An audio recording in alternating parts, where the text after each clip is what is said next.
Hubo una explosión, boom, y vi, no solo a un camarada o a un compañero de armas, sino a mi mejor amigo siendo partido en dos. Empezó a abrirse como un abedul joven. Este soldado ruso perdió a su amigo más cercano durante un asalto. Pero aquí está el giro. Ambos luchaban por Ucrania, contra sus antiguos compatriotas. ¿Suena increíble? Ni siquiera es raro. Docenas de voluntarios rusos combaten del lado de Ucrania. Algunos de ellos, ex mercenarios de Wagner y combatientes de Storm Z. Esto era lo que decía la letra pequeña de sus antiguos contratos rusos.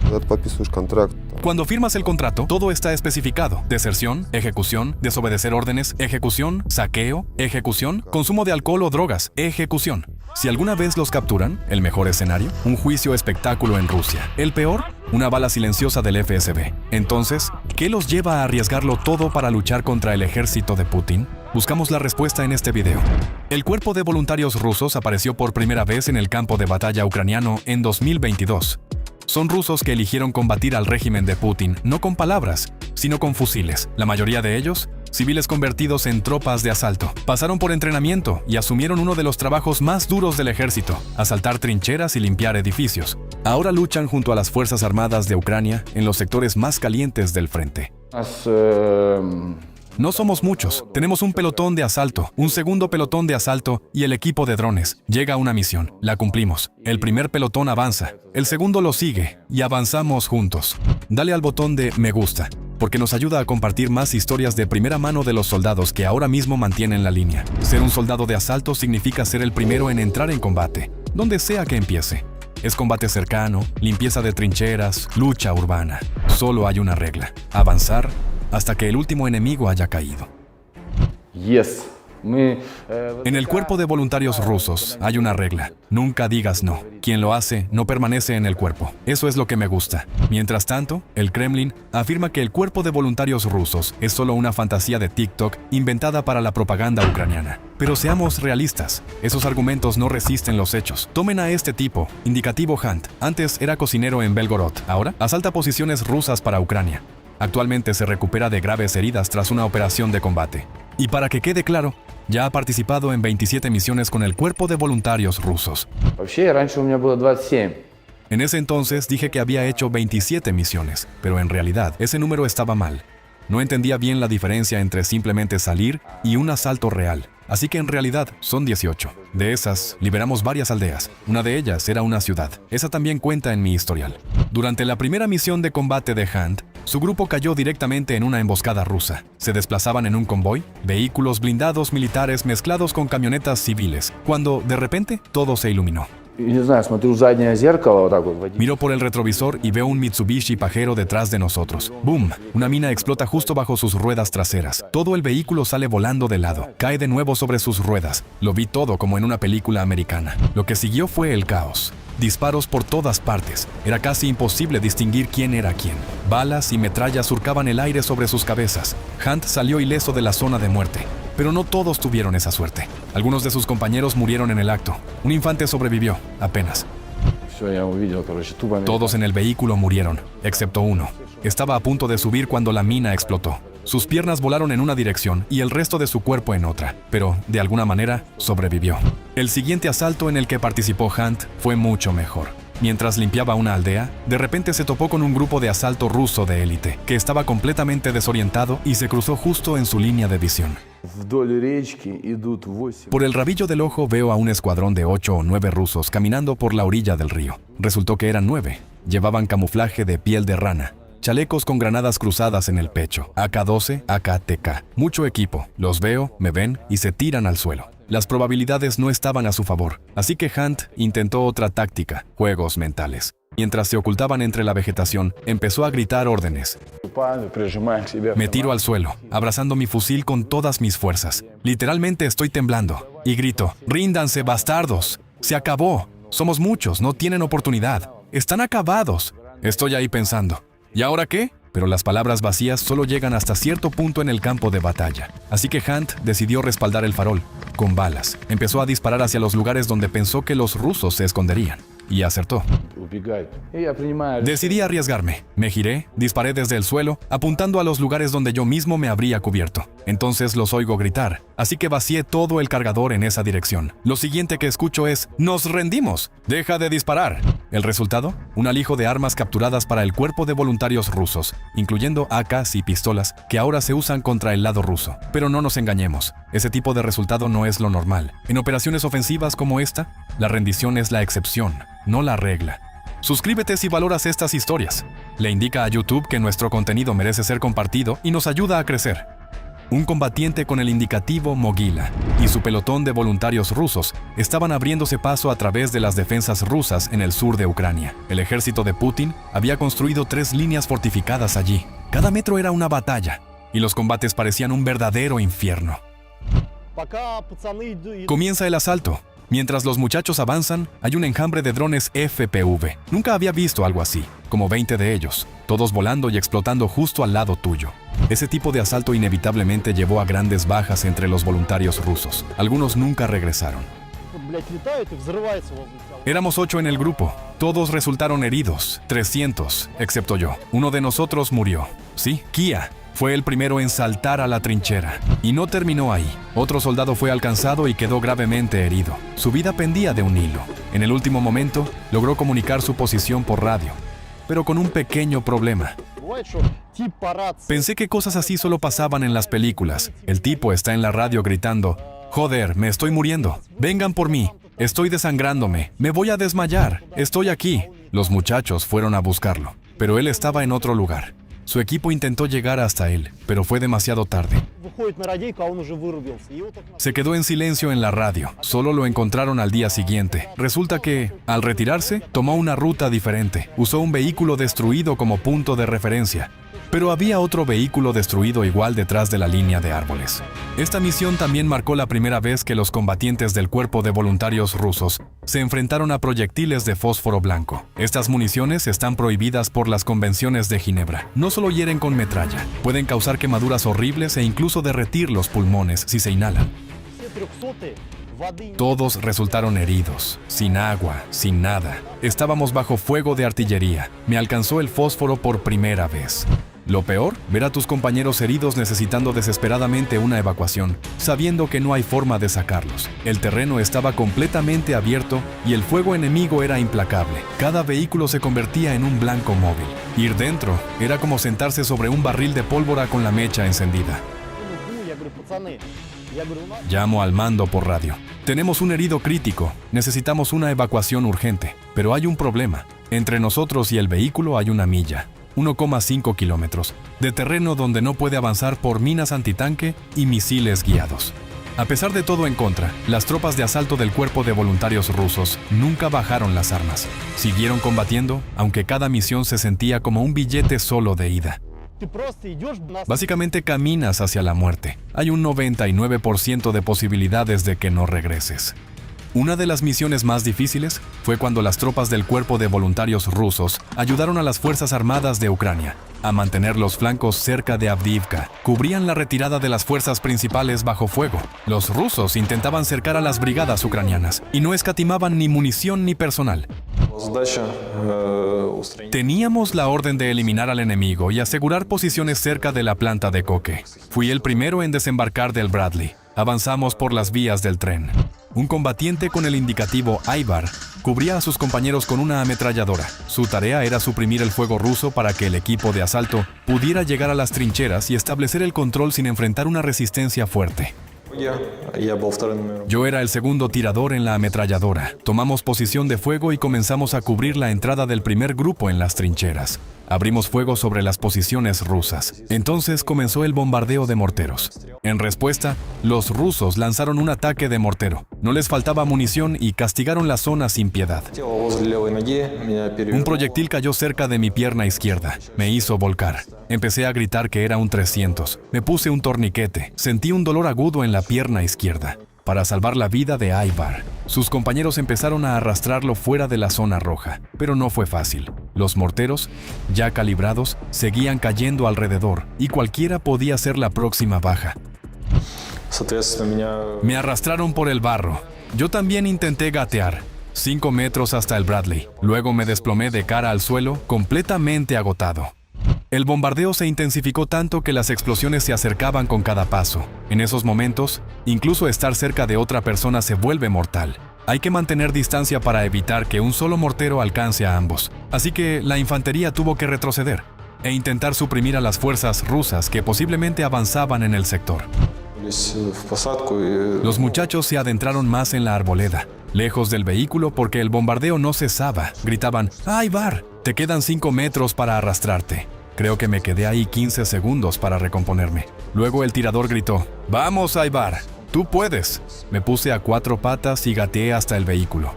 Gracias a pura fuerza de voluntad y a un entrenamiento brutal, Ivar no perdió la cabeza y sobrevivió en primera línea. En el cuerpo de voluntarios rusos, todos los reclutas pasan por un entrenamiento básico dirigido por tropas de asalto que ya han estado bajo fuego. Mientras tanto, algunas unidades del ejército de Putin se entrenan según manuales que parecen sacados de una película de Rambo. Y quienes lo han vivido dicen que no es broma. Así recuerda su entrenamiento un excombatiente de Wagner. Está sentado en una clase sobre trabajo de zapadores o navegación. De repente, una granada entra volando por la ventana. Si no reaccionas a tiempo, mala suerte. Eres un 300. Así era nuestro entrenamiento. Algunos reclutas no soportaron la presión física y mental e intentaron escapar de los campos de entrenamiento, pero no tenían idea del castigo brutal que les esperaba si los atrapaban. Algunos intentaron huir durante el entrenamiento. ¿Pero para qué? Los civiles ayudaban a cazarlos. En pocas horas, esos tipos ya estaban atados en un cobertizo, completamente golpeados. Luego se los llevaban y los borraban del mapa. Tras el motín fallido del líder de Wagner, Rusia disolvió el ejército privado compuesto por mercenarios y exconvictos. En su lugar, el Ministerio de Defensa creó una nueva unidad, Storm Z, totalmente controlada por el Kremlin.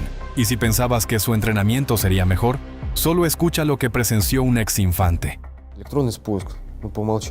Durante una parada repentina, el sistema automático de disparo del tanque se activó. Por defecto, está configurado para disparar, así que el tanque se detiene. Dispara un proyectil y da justo al frente. Mata a 4 oficiales de alto rango. Así, sin más. ¿Por qué sucedió esto? La respuesta es bastante obvia. Una mezcla de servilismo, negligencia y estándares por los suelos. Pero los problemas no terminaron ahí. En vez de investigar y castigar a los responsables, los rusos hicieron lo que mejor saben hacer, encubrirlo. Y para ser justos, lo hicieron de una manera muy original. Ese tanque fue hundido en un río al día siguiente. Los que dispararon intentaron cubrir sus huellas literalmente arrojando el tanque al agua. Y así quedó.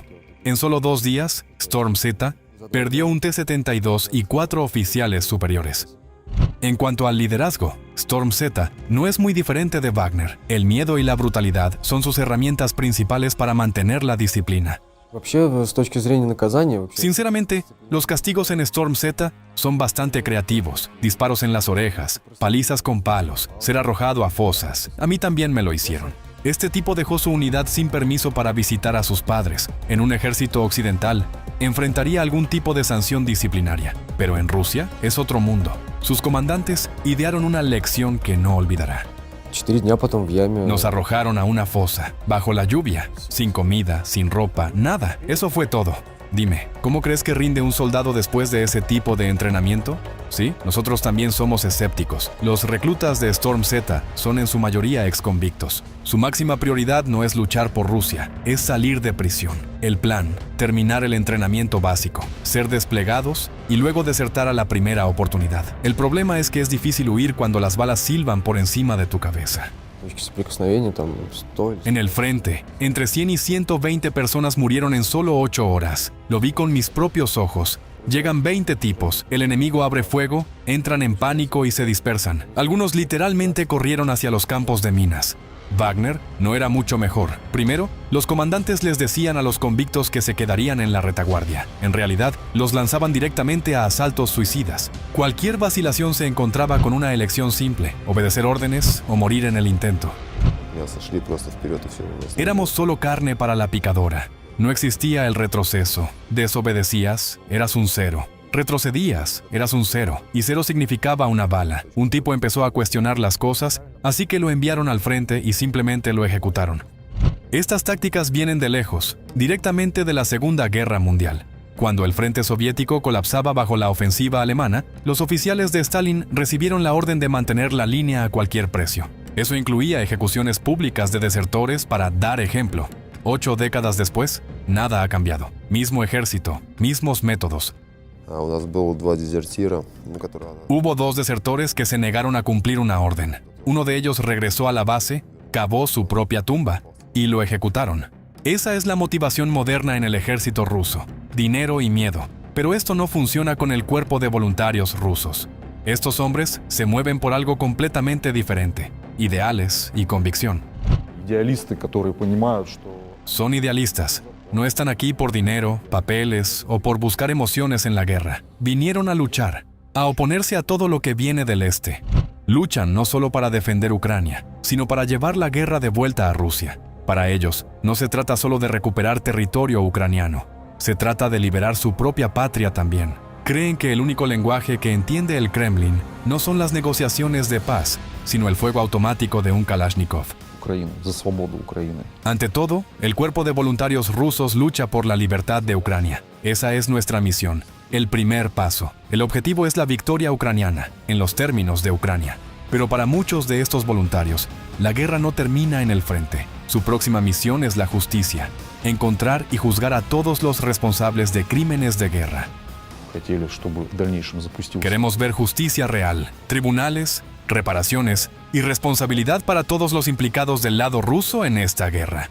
El objetivo final del cuerpo de voluntarios rusos no es militar, es político. Quieren cambiar todo el sistema dentro de Rusia, porque si nada cambia, si la misma máquina autoritaria sigue en el poder, solo será cuestión de tiempo antes de que comience otra guerra.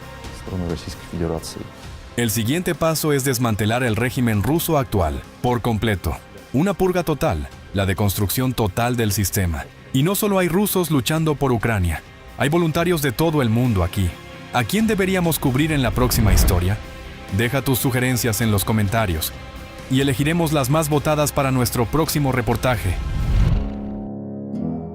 Probablemente ya hayas visto este video viral. Un Bradley ucraniano se encuentra con un BTR ruso que transporta infantería encima, en medio de un pueblo ucraniano desierto. Pero lo que no viste es la verdadera historia detrás de eso. Las imágenes se cortan justo cuando el BTR ruso recibe un fuerte impacto y rueda hacia unos arbustos. Parece una picadora de carne y la supervivencia parece imposible, pero al menos 2 soldados rusos logran arrastrarse hasta una casa cercana.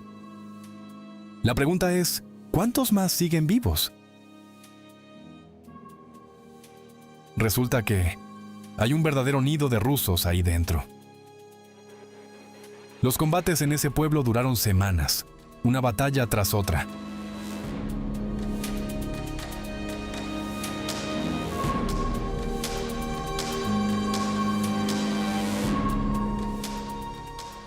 Finalmente, los ucranianos tuvieron que llamar a un tanque Abrams. ¿Cambió eso el rumbo? Estás a punto de descubrirlo. Esto no es un pueblo inventado como Vinewood en California. Es una aldea real en la línea del frente, típica del Donbass, sin civiles, solo guerra.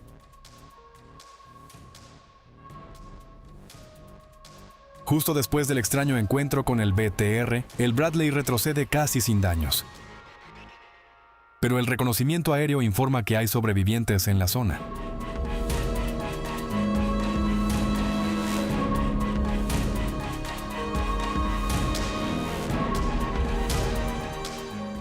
Así que las tropas ucranianas regresan para limpiar el lugar. Al volver al pueblo, el Bradley abre fuego con su cañón Bushmaster de 25 milímetros, destrozando las posiciones rusas.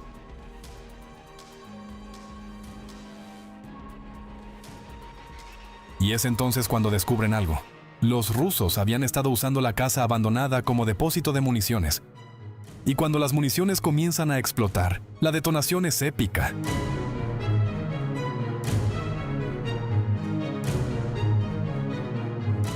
Pero espera, el enemigo no ha sido eliminado. Los soldados rusos se habían refugiado en el sótano.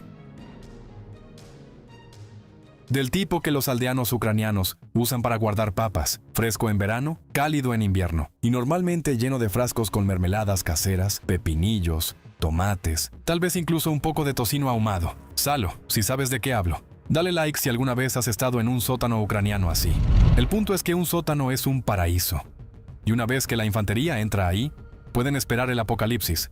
Esa noche, un equipo de asalto ucraniano se dirige hacia la casa objetivo. Avanzan por el pueblo fantasma bajo la cobertura del Bradley. El Bradley se detiene en la carretera, listo para abrir fuego. Momentos de tensión.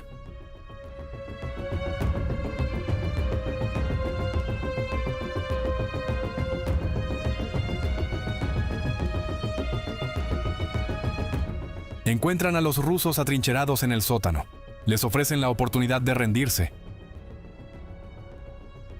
Pero al parecer se niegan, así que se convierte en su fin del mundo.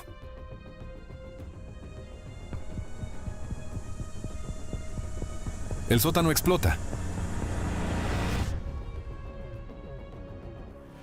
El escuadrón ucraniano regresa al Bradley y vuelve a la base.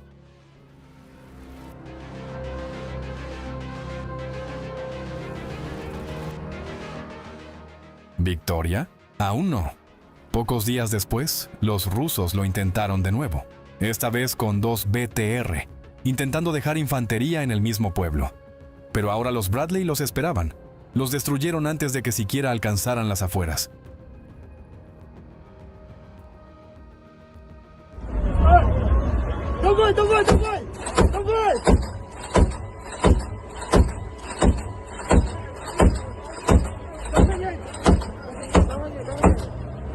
Es difícil imaginar que alguien haya salido vivo de esa masacre. Los Bradley vaciaron hasta la última munición. Otro intento ruso, usando la misma ruta, también falla. 2 BTR más son destrozados.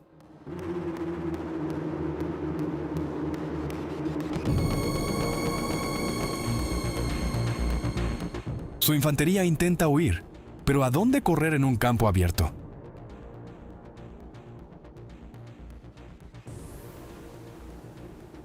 Y el viento soplaba y el viento rugía.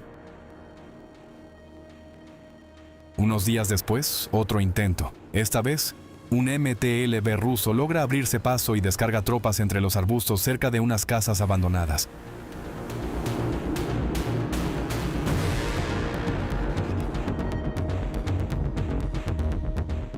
Pero entonces, el cañón Bushmaster de 25 milímetros del Bradley se desata. Desgarra el MTLB como si fuera de papel. No es sorpresa. El blindaje lateral del MTLB tiene solo 7 milímetros de grosor. Nunca tuvo oportunidad. Aún así, la infantería rusa se dispersa y logra esconderse entre la maleza y las casas. Algunos son sobrevivientes de combates anteriores. Ahora hay más rusos en el pueblo que nunca. Lo que significa una cosa: este pueblo en la zona gris del frente está efectivamente ocupado y podría convertirse en una base para futuras ofensivas rusas. Eso no puede permitirse, porque si les das tiempo a los rusos, se entierran como topos y luego es casi imposible sacarlos. Así que la unidad ucraniana responsable de este sector convoca una reunión. ¿El objetivo? Limpiar el pueblo de enemigos. ¿Pero cómo? Opción 1. Asaltar el pueblo con grupos de infantería. Pero eso tomaría horas. Tiempo suficiente para que los rusos envíen drones de apoyo y provoquen muchas bajas. Opción 2. Arrasar el pueblo con artillería, al estilo ruso. Luego avanzar entre las ruinas. El problema es, ¿de dónde sacar tantas municiones? Los comandantes eligen la tercera opción, lanzar una incursión inmediata. Rápida y brutal. Golpear mientras el rastro está caliente. 5 minutos es todo lo que necesito. Comienza la cuenta regresiva. Antes de ver lo que ocurre a continuación, suscríbete. No tendrás tiempo después. Chequeo de motor, verde. El motor diésel Cummins de 600 caballos ruge con vida. Esta bestia es como un jabalí americano con esteroides, arrastrando más de 30 toneladas de acero blindado por lodo, arena y caos. Los proyectiles silban en el aire como pequeños cometas furiosos. Una carga completa no es solo metal, es confianza. El cañón automático Bushmaster de 25 milímetros es una herramienta multifunción del campo de batalla. Corta árboles como si fueran hierba. Es furioso, implacable, despiadado. Dispara tiro a tiro, en ráfagas o en ráfagas cortas, según lo que requiera la misión. A su lado, la ametralladora M240. El fiel compañero del Bushmaster. Mortal, simple y confiable. Sin adornos. Sin piedad.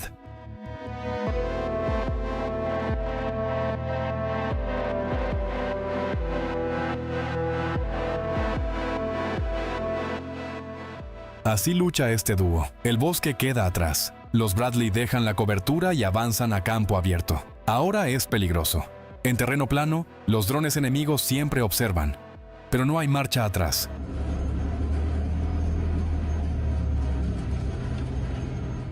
Un par de Bradley avanza hacia el pueblo. A ambos lados, campos abiertos interrumpidos por algunas hileras de árboles. La carretera es plana, así que avanzan rápido. Las afueras aparecen a la vista, casas abandonadas. Luego, una explosión de mina terrestre. El Bradley líder recibe el golpe y sigue adelante. El enemigo se oculta en los patios cubiertos de maleza más adelante. Un Bradley apunta al lado derecho de la calle, el otro cubre el izquierdo. Dentro de ambos vehículos, los corazones laten con fuerza. Adrenalina, responsabilidad. El momento ha llegado, pero todos saben su tarea. El artillero observa la mira.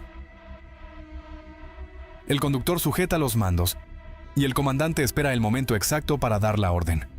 Finalmente, fuego. Las ráfagas del Bushmaster vuelan hacia el objetivo. El sistema de puntería y estabilización del Bradley permite disparar con precisión incluso en movimiento. Eso es lo que da ventaja a los vehículos estadounidenses en ataques audaces como este. La combinación de cañón automático y ametralladora es perfecta. Todo soldado sueña con conducir esta licuadora de acero. Los árboles crujen, la corteza vuela, las ramas se astillan como metralla. Y uno se pregunta, ¿cómo aún tienen munición? Pero, por supuesto, las municiones no son infinitas. Probablemente por eso las tripulaciones ucranianas comienzan a moverse hacia el borde del pueblo. Uno empieza a retroceder mientras el otro se echa hacia atrás disparando. Luego cambian, fluido, ensayado, eficiente.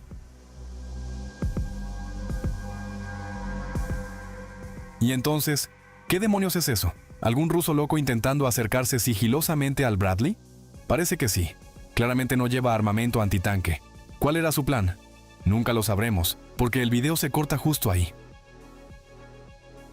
Lo que sí sabemos es que, cuando ese par de Bradley se retira, un nuevo dúo entra en las estrechas calles del pueblo. Esta vez, es otro Bradley, y un tanque Abrams ucraniano.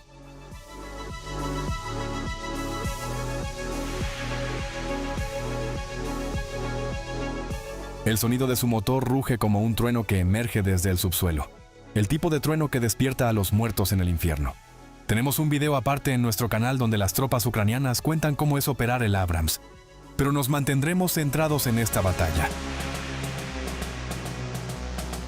Cuando el cañón del Abrams dispara, no necesitas comentarios. Incluso los rusos escondidos en las casas cercanas saben que se acabó. Aquí. Ahora.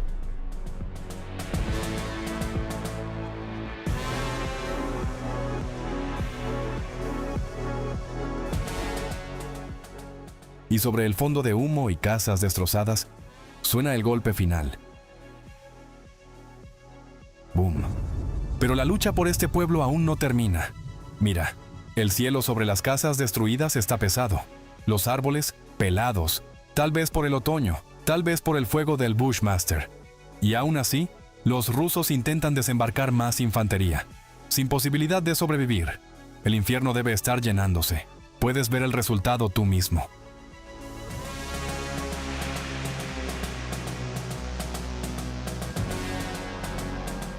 Hay miles de pueblos como este en toda Ucrania, antes pacíficos, ahora desgarrados por trincheras y cráteres de artillería, donde antes había casas, donde los sótanos guardaban papas y conservas.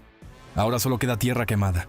Cada metro de esta tierra se mide no en pasos, sino en vidas. Ningún ejército extranjero podrá llamar hogar a este lugar. Por eso, una batalla tras otra.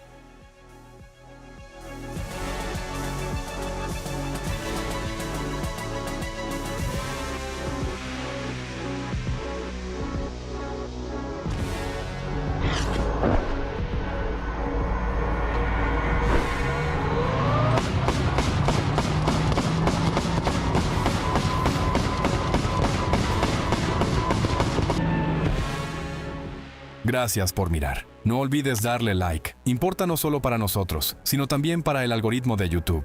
Deja tu comentario abajo. ¿Te gustaría ver más misiones de rescate con los Bradley? ¿O un análisis completo de cómo las tropas ucranianas usan el Bradley en los asaltos contra trincheras y refugios rusos? Cuando los tanques Abrams llegaron a Ucrania, se convirtieron instantáneamente en el objetivo número 1, con las fuerzas rusas ofreciendo millones de rublos como recompensa por su destrucción. Pero ¿pueden las tripulaciones ucranianas confiar plenamente en el aliado del que más dependen en combate? No tenemos aviación ni artillería. Solo tenemos el tanque. La cacería rusa de tanques occidentales está generando enormes problemas para las unidades de tanques ucranianas. Además, una escasez crónica de proyectiles de artillería obliga a las brigadas ucranianas a combatir más cerca de las posiciones enemigas, lo que aumenta dramáticamente los ya altos riesgos para las tripulaciones de los tanques. ¿Cómo es una batalla tan peligrosa? Escuchemos al propio artillero ucraniano de un tanque Abrams. Nos han golpeado mucho últimamente. Hace un par de semanas, por ejemplo, durante una salida de combate, recibimos entre 10 y 15 impactos en un solo día. La sensación es como, no sé, como si alguien te pusiera un cubo en la cabeza y comenzara a golpearlo con un bate. Pero el cubo es mucho más grande y el ruido, muchísimo más fuerte. Este soldado tuvo suerte, a diferencia de las tripulaciones de la 47ª Brigada Mecanizada, que fueron las primeras en combatir con los tanques Abrams entregados por Estados Unidos. ¿Qué pasó con los primeros tanques Abrams en Ucrania? A principios de año, la 47ª Brigada Mecanizada se convirtió en la única unidad del ejército ucraniano, equipada con los nuevos tanques estadounidenses. Antes de la llegada de los Abrams, la brigada había estado utilizando algunos Leopard 2A6 que habían sobrevivido a intensas batallas, pero simplemente no eran suficientes. Las nuevas máquinas estadounidenses fueron enviadas directamente al frente, operando al norte de Avdiivka, una región que se había convertido en el foco de las ofensivas rusas a finales del otoño de 2023. Los tanques M1 fueron lanzados al corazón del combate, ayudando a la 47ª Brigada y a las unidades vecinas a detener el avance ruso. Sin embargo, el costo de este éxito fue alto. Ucrania perdió sus primeros 3 tanques Abrams. El primer tanque fue alcanzado por un dron FPV que impactó en el compartimento de municiones, provocando un incendio. Los otros 2 fueron deshabilitados por misiles guiados antitanque. Aún así, en ambos casos, las máquinas estadounidenses de 60 toneladas resistieron los ataques. Aunque dañados, permanecieron intactos, salvando las vidas de los soldados ucranianos dentro. Hoy en día, los tanques Abrams ucranianos enfrentan numerosas amenazas. ¿Cómo explican sus tripulaciones? Nos han golpeado con drones Lancet, minas y drones FPV. El Abrams tiene sus vulnerabilidades y puede ser expuesto en el campo de batalla. Pero estas debilidades son mínimas en comparación con los evidentes problemas de los tanques rusos, que han perdido 9.000 unidades en esta guerra. El tanque estadounidense supera a sus homólogos rusos en varios aspectos, gracias a su avanzada tecnología, especialmente sus sistemas de guerra electrónica. Nuestros sistemas de guerra electrónica son más efectivos que los de los orcos, digamos, y también ofrecen una mejor protección a la tripulación en comparación con combatir sin estos sistemas. Si estás de acuerdo con este tanquista, dale a me gusta. Pero un buen sistema de guerra electrónica está lejos de ser la única ventaja que tienen los Abrams frente a sus rivales rusos. Estos tanques tienen su propia superpoder, como compartió con entusiasmo un tanquista ucraniano. Su principal ventaja es su precisión. Tiene una estabilización excelente y una maniobrabilidad sorprendente a pesar de su gran peso. Las tripulaciones de tanques ucranianas tienen otro as bajo la manga para sorprender a los rusos: la munición proporcionada por los Estados Unidos junto con los tanques Abrams. Además, los Abrams han demostrado ser sorprendentemente fáciles de aprender para las tripulaciones ucranianas, que han pasado sus carreras operando tanques de la era soviética, como los de la serie T. Un miembro de la 47ª Brigada Mecanizada confirma: Es una caja de cambios automática. Entrenamos con ella en Alemania, en un campo de entrenamiento de la OTAN. Es tan fácil como un patinete. ¿Conducirlo es tan simple como un patinete? Sí. Pero no solo la mecánica del Abrams resultó fácil de dominar. El artillero de una tripulación ucraniana también quedó sorprendido por lo intuitivo que es el tanque estadounidense en comparación con las máquinas soviéticas. Te llevó mucho tiempo entender este sistema. La primera vez que vi el interior, viniendo de un T-64, pensé que me tomaría un mes entenderlo todo, pero resultó increíblemente rápido. Puedes dominarlo en aproximadamente una semana. La facilidad de operación, los avanzados sistemas de puntería y su maniobrabilidad convierten al Abrams en uno de los tanques más efectivos en la guerra ruso-ucraniana. Pero, como siempre, hay un inconveniente. Contra vehículos, si fueran batallas tanque contra tanque, este probablemente sería el modelo más exitoso. Pero ahora, estas no son batallas entre tanques. Este cambio en las tácticas de guerra con tanques es confirmado por un comandante de Abrams de la 47ª Brigada. Verás, no luchamos de una manera donde sea solo tanque contra tanque. Si fuera así, no habría duda. El Abrams dominaría. Un T-72 ni siquiera se acercaría. La guerra actual es muy diferente de lo que hemos visto en películas como Corazones de Acero. Los duelos tanque contra tanque son raros. ¿Quieres saber más? Haz clic en nuestro video sobre batallas modernas con tanques. En realidad, la mayor amenaza para los tanques Abrams no son otros tanques, sino los misiles guiados antitanque, ATGM. Aunque el número exacto de tanques Abrams perdidos por Ucrania no está confirmado, algunos medios prorrusos, como Military Watch Magazine, afirman que el ejército ucraniano ha perdido alrededor de 20 Abrams. Mientras tanto, fuentes más confiables, como AP News, informan que las pérdidas ascienden solo a 5.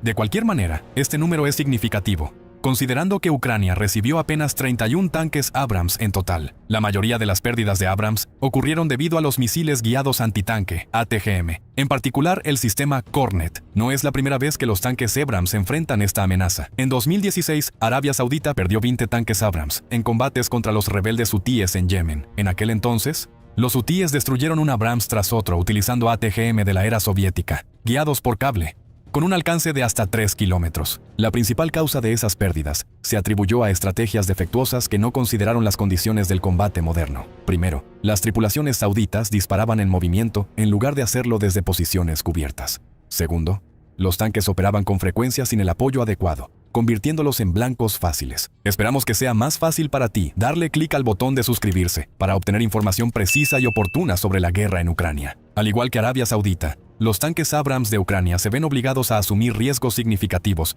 debido a la falta de apoyo de artillería y aviación. Pero ese es solo una parte del problema. Otro gran inconveniente es la armadura. Los operadores ucranianos de Abrams destacan esta vulnerabilidad.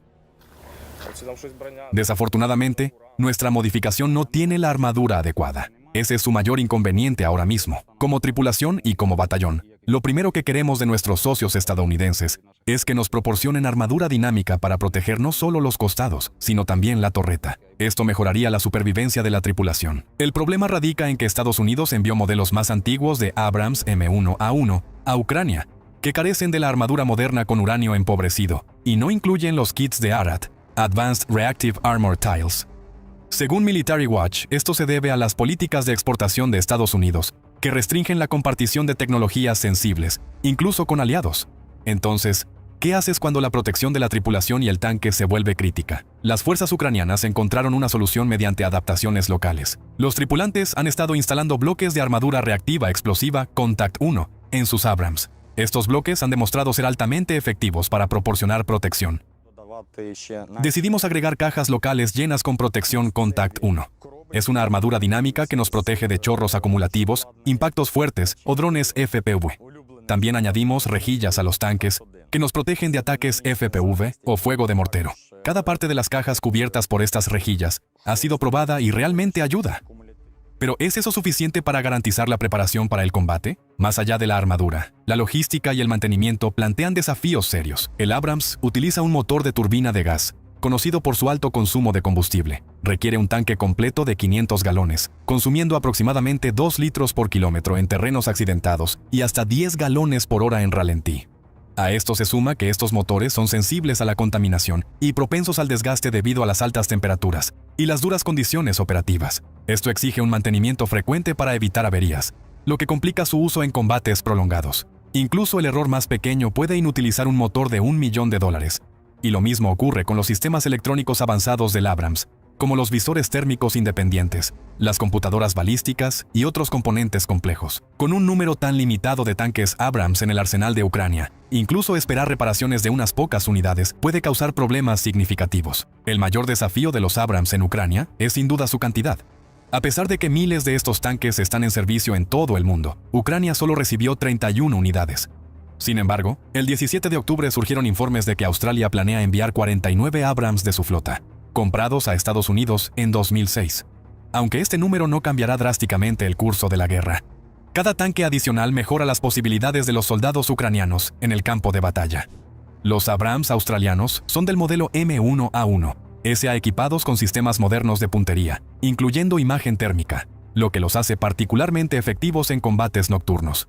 En general, estos tanques están a la par con los modelos modernos entregados por Estados Unidos a Ucrania en 2023.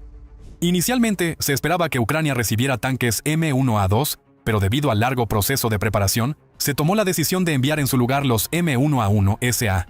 No obstante, Ucrania no perdió mucho con este cambio.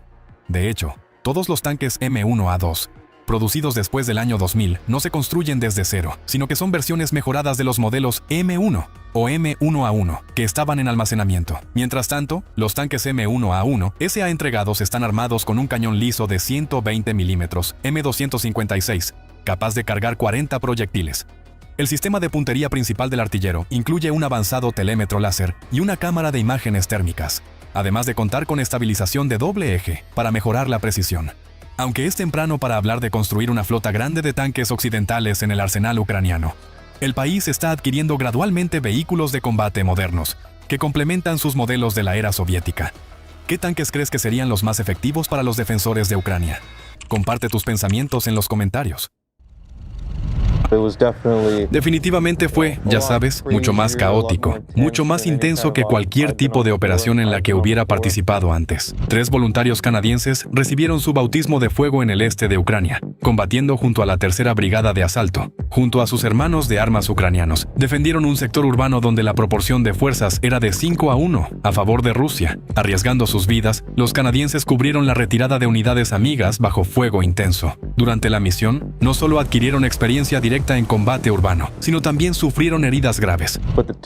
Pero los torniquetes, los torniquetes duelen como el demonio. Esos dispositivos aprietan muchísimo. No podía usar ambos brazos. Era como si tuviera fideos en vez de brazos. Entonces, ¿cómo fue realmente la batalla, esa que se prolongó durante toda una semana? Escuchémoslo directamente de quienes estuvieron allí. Cuando las fuerzas rusas rompieron las líneas defensivas de Avdiivka, el mando ucraniano inició una retirada gradual para salvar la vida de sus tropas. Para ganar tiempo, enviaron a la tercera brigada de asalto, junto con los voluntarios canadienses. Nuestra misión era básicamente contraatacar a los rusos, contenerlos para que los demás ucranianos pudieran salir del cerco. Nos estábamos preparando, algunos estaban calibrando sus armas. La intensidad del fuego era tan abrumadora que incluso las segundas y terceras líneas defensivas sentían la presión. No te hagas ilusiones si planeas unirte a una unidad de drones, pensando que por estar en eso estarás más seguro, porque te conviertes en un objetivo prioritario. Lanzan todo lo que tienen contra ti. Antes de sumergirnos en esta historia impactante, dale like al video para que llegue a más personas. La primera fase de la misión consistía en trasladar a las tropas a la línea del frente lo más rápido posible. Para ello, los ucranianos desplegaron transportes blindados estadounidenses M113. Así recuerda un voluntario canadiense el inicio de la operación. El momento en que subes al M113, la puerta se cierra y la rampa se levanta. Es cuando todo se vuelve real. Sientes que el vehículo se mueve y sí, vamos al combate. Todos entran en la zona bajo fuego. Como dice el viejo refrán militar, la espera es peor que el combate. Incluso los soldados veteranos sienten nervios al principio, pero una vez que empieza, actúan por instinto y recurren a años de entrenamiento. Y sí, todo el tiempo solo piensas y te preguntas cómo vas a reaccionar cuando baje la rampa o si entras en contacto. En ese momento eran como las 3 de la mañana y pensábamos, ¿cuándo va a empezar esto? ¿Cuándo va a empezar? Para reducir el riesgo de ser detectados, los soldados avanzaron bajo la cobertura de la noche. Eso no garantiza seguridad frente a los drones rusos, pero mejora las probabilidades, aunque sea un poco.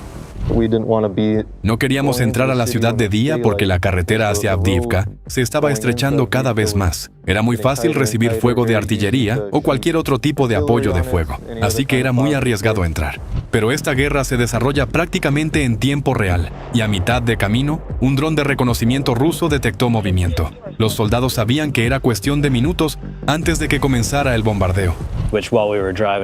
Mientras nos dirigíamos a la posición, nos estaban disparando, no sé exactamente con qué, tal vez una DSHK o algo más pequeño, pero podías oír los proyectiles rebotando en el blindaje a medida que nos acercábamos. Los rusos emplean una táctica llamada cortina de fuego. El objetivo es arrasar todo en la zona con potencia de fuego abrumadora. Aquella noche, los canadienses lo vivieron en carne propia, una tormenta ininterrumpida de fuego enemigo desde todas las direcciones. Suscríbete al canal para ver más realidades del frente y las armas empleadas en la guerra moderna. Mi primera experiencia, mi primer despliegue, mi primera misión, era como decían, probablemente no podías contar hasta 5 sin que cayera artillería, morteros, bombas o cualquier otra cosa. Era constante, era como una orquesta. No paraba, solo pa, y parecía que se acercaba cada vez más. Permanecer más tiempo en el M-113 habría sido suicida. Los drones FPV rusos ya los esperaban. Los soldados desembarcaron y por delante les esperaban kilómetros a pie, atravesando algunas de las condiciones de combate más duras imaginables. Desde donde nos dejó el M-113, había unos 4 kilómetros de marcha, caminando sobre barro y nieve. Definitivamente fue un ejercicio, sobre todo llevando la ametralladora y toda la munición. Para impedir que los refuerzos ucranianos llegaran al sector, los cazas rusos comenzaron a lanzar bombas planeadoras pesadas desde el aire. Y eso lo recuerdo. Estuvimos caminando como mediodía y fue interesante porque era la primera vez que presenciaba una bomba planeadora. Creo que era una bomba planeadora. Había cazas constantemente, artillería constante, morteros constantes, pero esto era extraño. Para los voluntarios canadienses, ese momento fue prácticamente un segundo nacimiento. No todos sobreviven cuando una bomba aérea guiada detona a solo unos metros de distancia. Pero viste 2 alas y ese artefacto. Aterrizó tal vez a 30 metros, 20 metros a 30 metros. Y claro, te tiras al suelo de inmediato. Pero en ese momento caí de rodillas y manos porque no podía dejar de mirarla. No podía creer lo que veía, que tanta tierra saliera volando por los aires. Finalmente, los soldados lograron llegar a la ciudad, solo para encontrarse con emboscadas. El combate fue brutal, manzana por manzana. Vimos a unos rusos corriendo por detrás de la valla frente a nosotros. Bandit y yo estábamos cubriendo una habitación, vigilando la línea de la cerca. El momento perfecto para abatirlos con la ametralladora. Pero, por supuesto, el equipo de la era soviética tenía otros planes. Justo cuando más importaba, la PKM se encasquilló y los canadienses estuvieron a un cerrojo atascado de la muerte. ¿Sabes? El arma más importante del equipo no funcionaba. Así que tomé a uno de los otros. Cambié con él. Bandit estaba devolviendo el fuego. Y yo corrí a otra habitación para intentar arreglar el problema con mi PKM. La ametralladora es la columna vertebral de la potencia de fuego de la infantería. Sin ella, suprimir al enemigo se vuelve una pesadilla. Por suerte, el equipo contaba con más de un ametrallador. Esa redundancia pudo haber salvado vidas. Intercambié mi PKM con otro ametrallador ucraniano porque él recibió metralla en el brazo y no podía usar su PKM de manera efectiva. Y justo cuando el arma volvió a estar operativa, el combate pasó a ser a corta distancia. Era el momento de poner a prueba todo el entrenamiento recibido. Finalmente, noté que el metal se movía y me acerqué para mirar mejor. Y sí, 3 rusos estaban forzando la valla y empujando a uno de los suyos para que pasara. Quité el seguro de mi arma. La puse en automático. Ten en cuenta que estaban a 20 metros delante de mí. Apunté mi fusil. La fortuna sonrió a los canadienses esa noche. Pero quién sabe cómo habría terminado si no hubieran solucionado el encasquillamiento a tiempo. Él me miró y tenía una expresión de puro shock. Agarró la valla así, puso los pies hacia adelante e intentó retroceder, pero los que estaban con él no miraban. Así que seguían empujándolo mientras él intentaba volver, y sí, terminé matando a los tres allí. Mantener la línea no era solo un desafío táctico, también era físico y mental. Imagina intentar repeler oleada tras oleada de asaltos rusos en clima gélido, casi sin descanso. Solo hacía como -3, -5 grados, no demasiado frío, pero estar ahí durante horas y horas, sin recibir las calorías necesarias. Empiezas a sentir mucho frío, te agotas, cuesta mantenerse despierto tanto tiempo.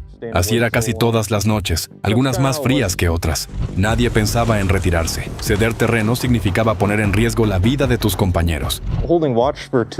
Hacíamos turnos de guardia de 2 horas por la noche, rotando para que los demás pudieran descansar y sentarse ahí con la cámara térmica, vigilando una sola zona durante horas y horas. Se vuelve agotador, especialmente después del tercer, cuarto, quinto día. Es un agotamiento mental y físico.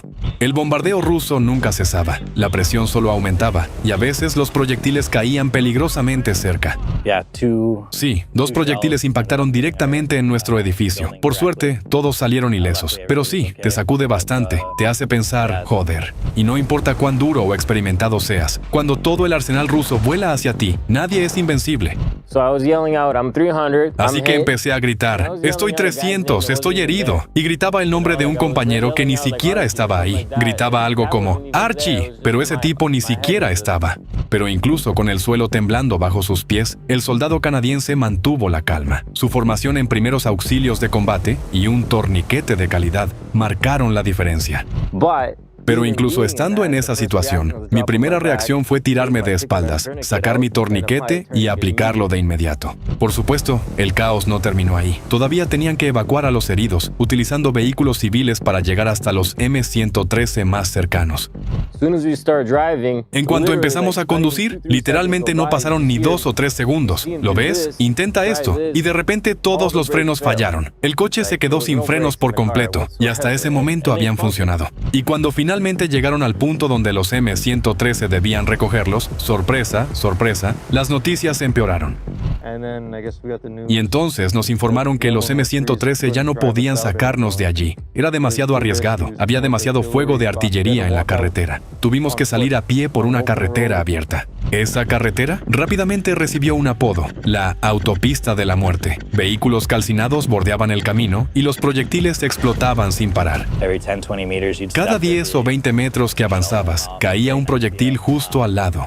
Sí, cuando mi amigo, mi ametrallador, fue alcanzado, tuvimos 2 impactos que cayeron peligrosamente cerca, hasta el punto de que me zumbaban los oídos y me daba vueltas la cabeza. Pero al final, los canadienses y sus hermanos de armas ucranianos cumplieron la misión. Gracias a su trabajo en equipo, las fuerzas amigas pudieron replegarse a posiciones más fuertes. Para tomar la ciudad, Rusia tuvo que desplegar hasta 150,000 efectivos y sufrió tantas pérdidas de material que empezaron a lanzar al combate BTR-90 y BTR-50 antiguos, el tipo de blindados que esperarías ver en un museo, no en una guerra moderna. Imagina la magnitud de esa batalla por una ciudad como Avdiivka. Puedes encontrar más detalles sobre la Legión Internacional en el sitio web oficial.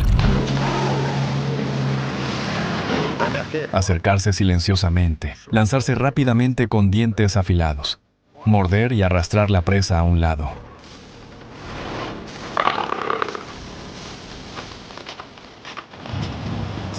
Hemos perdido un tanque. ¿Dónde está el tanque?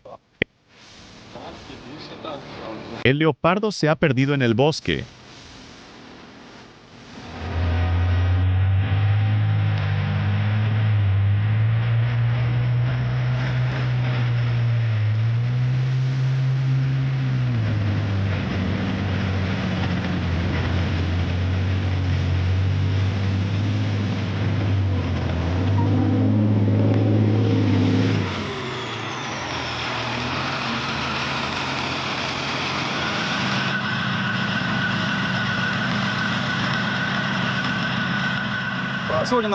Hoy los combatientes nos contarán sobre 2 tanques que tienen en servicio. Este es el Stridsvagn 122 sueco, una copia bajo licencia del Leopardo 2A5 alemán. Y también tienen el Leopardo 2A6. Sobre los matices, ventajas y desventajas de toda esta tecnología, véanlo en el reportaje. Los soldados ya llevan bastante tiempo combatiendo con ellos y conocen bien su comportamiento en condiciones de combate. El sueco, ¿verdad? Sí. ¿Y qué destaca? ¿Cuáles son sus particularidades? Las particularidades de la construcción que lo diferencian del modelo estándar alemán. Los suecos son más pragmáticos, empezando por los fluidos, ya que están unificados. Es decir, se puede usar el mismo fluido en diferentes sistemas. En los alemanes, cada sistema requiere su propio aceite, pero aquí uno sirve para todo. El blindaje es más resistente, la protección de la tripulación es mejor. Y este tanque, el modelo 5, comparado con el 6, está más adaptado para combates y asaltos. El 6 es puramente para caza. Ni siquiera tiene protección lateral. No hay protección ni en los laterales ni en la torre. Es exclusivamente para caza. ¿Qué más interesante tiene el STRV visores nocturnos? Los visores nocturnos en el Leopardo 2A6 son mejores que en el 5, pero ambos son más que suficientes. No estamos en el desierto, no necesitas ver a 100 kilómetros. Si aquí la visibilidad es de 1,5 a 2 kilómetros, ya es excelente. Y cubren completamente nuestras necesidades. Personalmente, me gusta más el sueco. Es un poco más débil en el cañón, el 6 tiene un cañón más potente.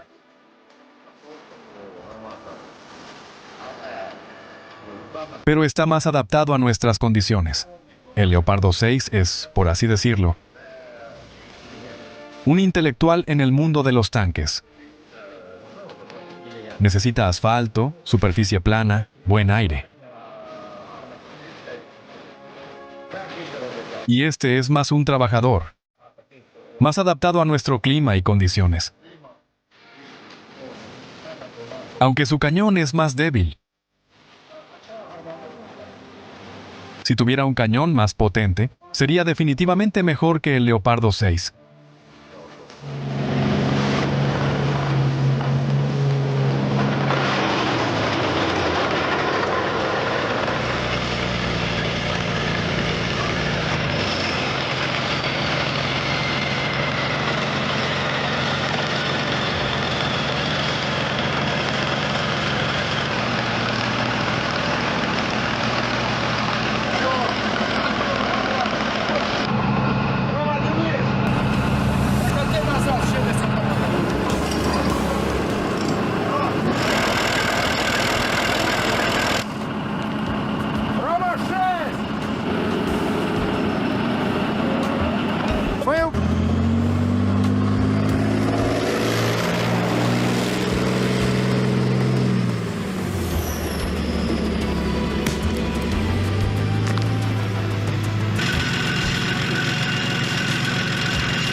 El blindaje es bueno, pero podría reforzarse. El calibre del cañón es 120 milímetros. Munición, tanto explosiva como perforante. Ambas funcionan bien. Estamos muy satisfechos con la munición. Es un vehículo maniobrable, buena velocidad. Lo que es muy bueno, en reversa se mueve mucho más rápido que los soviéticos.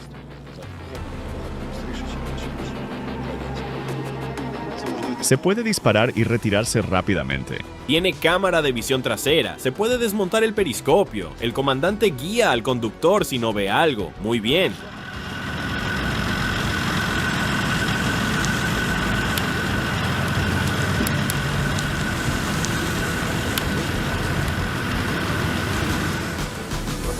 Como pueden ver, la longitud del cañón es su particularidad. Aquí hay un cañón L55. Es 1 metro y 10 centímetros más largo que el del sueco. Este cañón es muy preciso. Si todo se hace correctamente, acierta al objetivo con el primer disparo. ¡Con el primero! El nombre leopardo es de un felino depredador, y precisamente un depredador nocturno.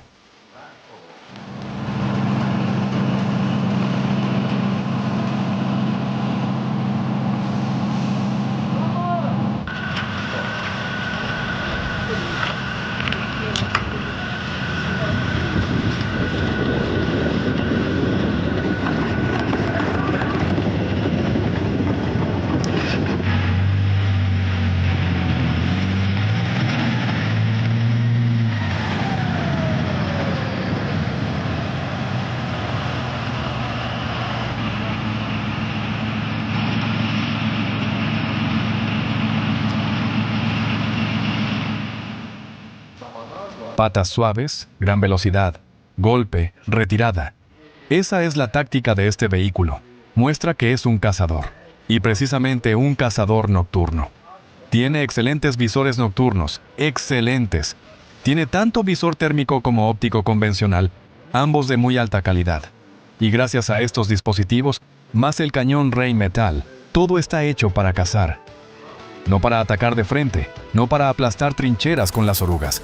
Por cierto, las orugas son bastante débiles. Son de goma, hechas para desplazarse silenciosamente, para acercarse sigilosamente. Acercarse silenciosamente, lanzarse rápidamente, morder con dientes afilados y arrastrar la presa a un lado y quedarse quieto, sin mostrarte. Esa es la esencia del tanque Leopardo.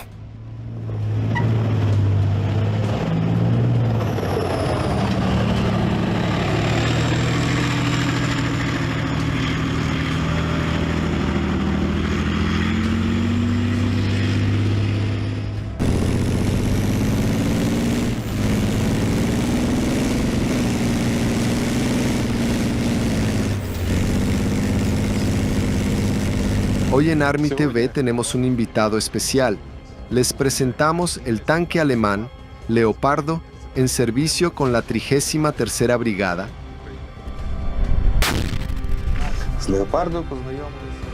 Conocimos el Leopardo el año pasado, en agosto por primera vez. Es grande, de acero, alto. ¿Qué es esto? ¿Y cómo se maneja? Pero luego aprendimos. Desde este puesto dirijo a la tripulación. Este es el panel de control del comandante. Aquí se muestra lo que ve el artillero, como la temperatura, es decir, controlo al artillero. Puedo tomar el control yo mismo. Pulso el botón del joystick y asumo el control de la torre. El visor de observación gira 360 grados. Puedo ver la mira del artillero. Desde mi puesto puedo dirigirla, y el artillero luego ajusta. Él tiene un visor con mayor aumento. El comandante no tiene visor térmico, solo el artillero. Yo solo puedo cambiar mi visor al suyo y ver lo que ve el artillero. Cuando tomo el control, veo su visor. También puedo apuntar y disparar. Pero el interruptor para el cañón y la ametralladora solo está en el puesto del artillero. Si él tiene activado el cañón o la ametralladora, entonces puedo disparar desde mi puesto.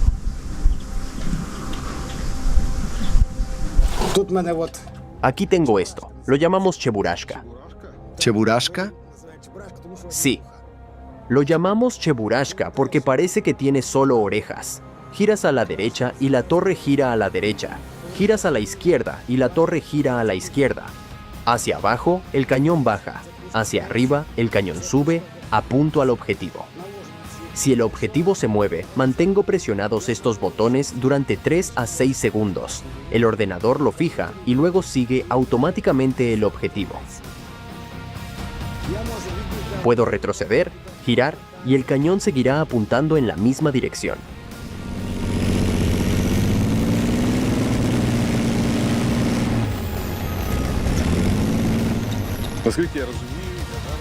Por lo que entiendo, ahora estoy sentado sobre el corazón de este tanque, sobre su motor. ¿Qué tipo de motor tiene? El motor es de 12 cilindros, diésel, pero puede funcionar también con queroseno o gasolina, aunque no es recomendable por mucho tiempo. Si no hay combustible diésel, se puede usar otro tipo de combustible en situaciones de emergencia, solo para salir del apuro. Entonces se puede llenar con otro tipo de combustible y llegar a destino. Su potencia es de 1500 caballos de fuerza. ¿El tanque está protegido por una placa de blindaje en la parte inferior? Sí, es una placa sólida. ¿Y cómo se cambia el aceite en este motor? Para cambiar el aceite, hay que levantar completamente esa placa de blindaje. Hay un dispositivo especial de sujeción. Se levanta el motor junto con la transmisión.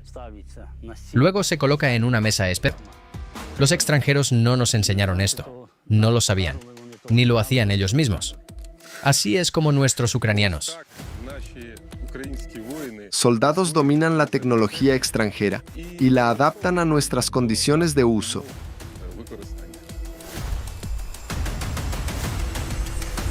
No veo ninguna parrilla. Ninguna protección contra drones. ¿Hicieron algo adicional?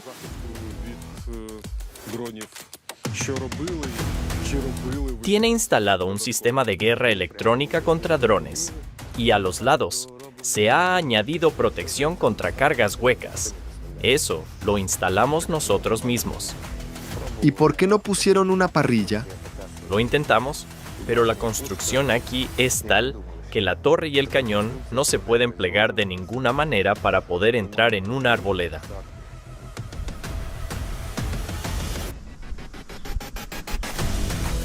¿Aquí no hay cargador automático?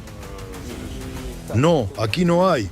Aquí el cargador soy yo. Todo se hace manualmente, sin automatización. Cuando el tanque está en movimiento, te agarras de las asas para que no te desplace y no te arranque los brazos o el torso. A esto lo llamamos Santa Bárbara. ¿Por qué se llama así? Porque aquí están almacenados todos los tipos de munición. Tenemos munición de carga hueca. Se carga... Uy, cuidado con la cámara. Esto es metralla, es para infantería.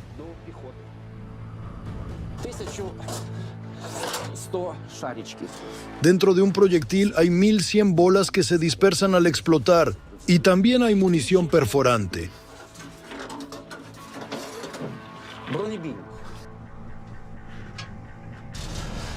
¿A qué te dedicabas antes de la guerra? Oh, trabajé como despachador en Boli Noblenergo durante 14 años. 3 años trabajé como electricista en una sección de ingeniería eléctrica de producción. Yo trabajaba en carpintería. Ventanas, puertas. Antes de la guerra, sí. Yo era conductor, bus, camión, gasón. Antes de la guerra, conductor de minibús. ¿Cómo es pasar de un minibús a un Leopardo? No hay nada terrible, te acostumbras. No hay nada malo aquí, me gusta. Da miedo, pero cuando haces el primer disparo, el miedo desaparece. Ya quieres disparar más rápido, esconderte y saber el resultado.